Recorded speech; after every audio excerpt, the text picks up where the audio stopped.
오늘 오후 헌법재판소가 마은혁 헌법재판관 후보자 임명에 관한 변론을 재개할 예정입니다.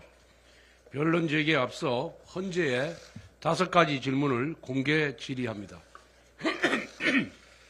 첫째, 한덕수 대행 탄핵 의결 종족수에 대한 권한쟁의 심판은 지연시키면서 마은혁 후보자 관련 권한쟁의 심판만 빨리 진행하는 법적 근거가 무엇입니까? 둘째, 인과관계상 한덕수 대행 탄핵으로 인해 일어난 것이 최상목 대행의 헌법재판관 임명 보류인데 순서를 뒤바꿔서 최상목 대행의 헌법재판관 임명 보류부터 먼저 다루는 목적은 무엇이고 그 근거는 무엇입니까? 셋째, 한덕수 대행 탄핵 의결 종족수에 대한 권한쟁의 심판 청구의 취지는 탄핵 소추 자체가 절차상 심각한 하자가 있어 무효라는 것입니다.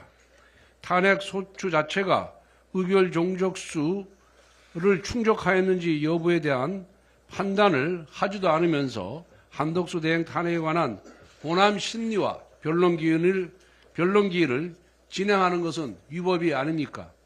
넷째, 한덕수 대행 탄핵 권한쟁의 심판의 핵심은 우원식 국회의장이 탄핵 의결 종족수가 151석이라고 자의적으로 판단한 데 대한 문제 제기입니다.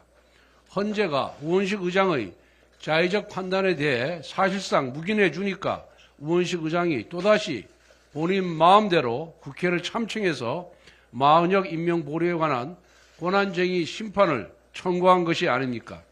다섯째, 문영배 대행은 지난 1월 15일 선관위와 감사원의 권한쟁의 심판 마지막 변론에서 8인 체제에서 선고하겠다고 언급했는데 그 약속을 지키지 않고 9인 체제를 완성하기 위한 마은혁 후보자 임명 권한쟁의 심판부터 서둘러 강행하는 이유는 무엇입니까?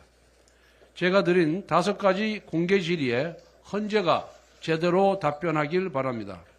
헌재는 마은혁 후보자 임명에 관한 여야 합의가 있었는지 여부의 여야 합의에 대한 사실 여부를 따지기 이전에 한덕수 대행 탄핵 의결 종족수에 대한 결론부터 먼저 내고 우원식 의장의 독단적인 국회법 해석권에 대한 결론을 내려야 합니다.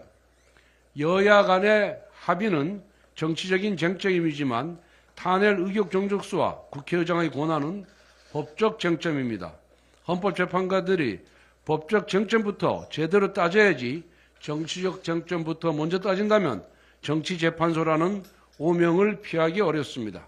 헌법재판소는 순서와 이치에 맞게 공정한 운영을 하십시오.